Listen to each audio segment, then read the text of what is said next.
شادی سادگی سے کرنی چاہیے، اور کچھ چیزیں اسلام نے بتائی ہیں۔ نمبر 1، ٹھیک ہے رشتہ تلاش کرنے میں تو آپ محنت کریں، ایسا نہ ہو کہ کوئی جلد بازی میں کوئی الٹا سیدھا رشتہ نہ ہو جائے، اس میں تو آپ دیر لگائیں، لیکن جب ایک جگہ سمجھ میں آ جائے تو پھر کرنے میں جلدی کریں۔ یہ جو منگنی ہے، اسلام میں منگنی کا کوئی تصور نہیں ہے، بلکہ میری معلومات کے مطابق منگنی کا لفظ عربی زبان میں ہے ہی نہیں، حالانکہ عربی اتنی فصیح و بلیغ زبان ہے۔ خطبہ کا لفظ ہے، خطبہ کہتے ہیں نکاح کا پیغام بھیجنا، پیغام بھیجا، سامنے والے نے اوکے کر دیا تو نکاح کر لیا، ریجیکٹ کر دیا تو کہیں اور ٹرائی کی۔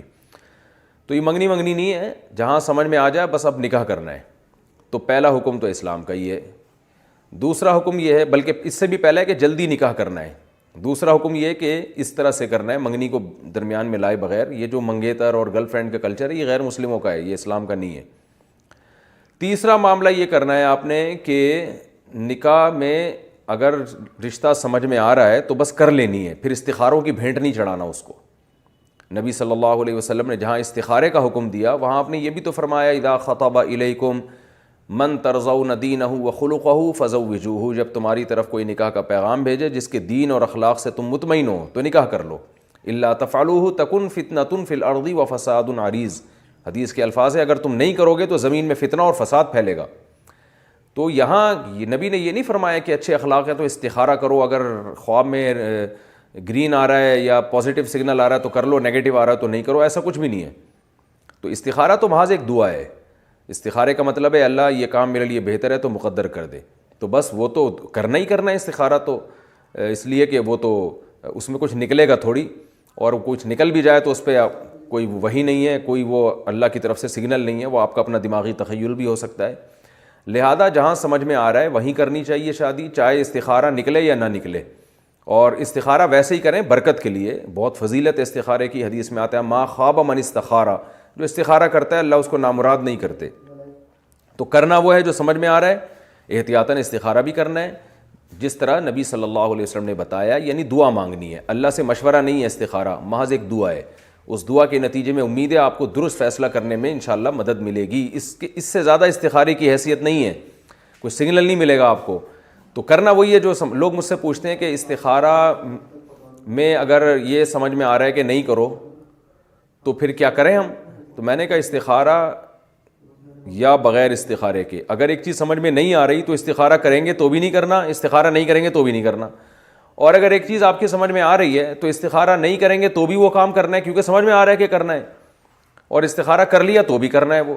تو استخارے کا سمجھ میں آنے سے کوئی تعلق نہیں ہے، محض ایک دعا ہے کہ اللہ تو صحیح فیصلہ تو ہی کر سکتا ہے، جو میرے لیے بہتر ہے وہ تو مقدر کر دے، میں چاہوں یعنی اگر میں یہ کام کرنا چاہوں اور میرے لیے بہتر نہیں ہے تو اسباب غیب سے پیدا کر کے اس کام کو ہٹا دے مجھ سے۔ تو اس لیے یاد رکھیں استخارے کا خواب سے کوئی تعلق نہیں ہے، استخارے کا کوئی مخصوص جو آج کل لوگوں نے طریقے بنائے ہوئے ہیں وہ بھی نہیں ہے، بس 2 رکعت پڑھ کے وہ اللہ سے دعا مانگیں کافی ہے۔ تو یعنی یہ تیسرا اسٹیپ ہو گیا کہ استخاروں کی بھینٹ نہیں چڑھا دینا اچھے رشتوں کو، استخاروں کی وجہ سے تاخیر نہیں کرنی ہے کہ پہلے ہم نکلوا لیں اس کے بعد ہم ہاں یا نہ کریں گے، تو وہ کام تو کر لیں، بس اگر سمجھ میں آ رہا ہے کرنا ہے تو کرنا ہے، نہیں آ رہا تو نہیں کرنا۔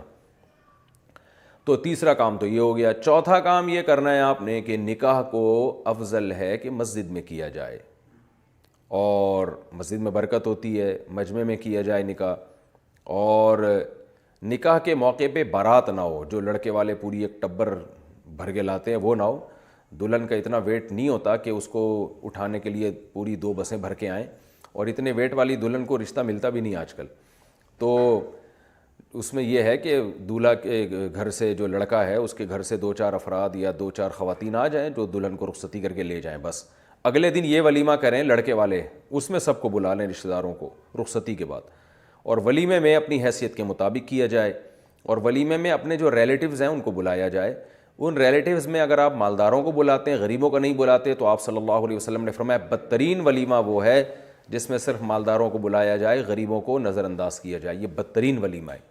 تو آپ کے ریلیٹیوز میں جو بھی ہے اس کو آپ ولیمے میں دعوت دیں، یہ نہ دیکھیں کہ یہ امیر ہے یا غریب ہے، اور اپنی حیثیت کے مطابق ولیمہ کریں۔ اور ولیمے کی بہت شدید تاکید ہے، نبی صلی اللہ علیہ وسلم نے جب بھی نکاح کیا ہے لازمی ولیمہ کیا ہے، اور آپ صلی اللہ علیہ وسلم نے فرمایا کہ جب کوئی ولیمے کی دعوت دے اس کو قبول کرو۔ یہ بھی فرمایا جو ولیمے کی دعوت ٹھکرا دے فقط عصا ابا القاسم، اس نے میری نافرمانی کی۔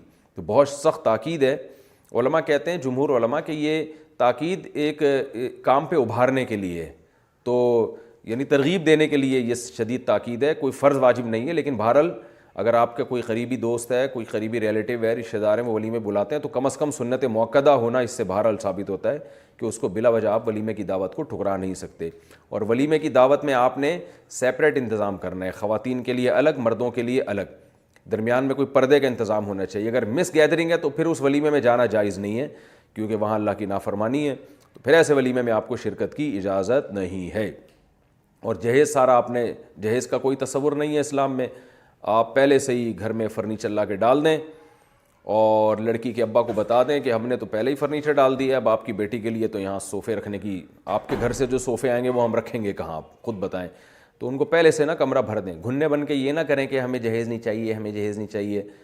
کمرہ آپ کا خالی پڑا ہوا ہے, جو بزبان حال چیخ چیخ کے بول رہا ہے کہ میں خالی ہوں, تو دلہن ایسے تو نہیں آئے گی نا کہ وہ ڈائریکٹ جو ہے نا وہ آپ نے اس کو چٹائی بچھا کے جناب وہ دلہن وہیں آرام کر رہی ہے اور اس کے رشتہ دار بھی ادھر آ کے بیٹھ رہے ہیں. تو کچھ تو جو ایک نارمل لوگوں کے گھروں میں ایک کلچر ہے, کچھ صوفے جو درمیانے متوسط درجے کی آمدن والے لوگ ہیں ان کی بات کر رہا ہوں میں, کہ کچھ بیٹھنے کے لیے پراپر انتظام ہوتا ہے, سونے کے لیے پراپر بستر ہوتا ہے.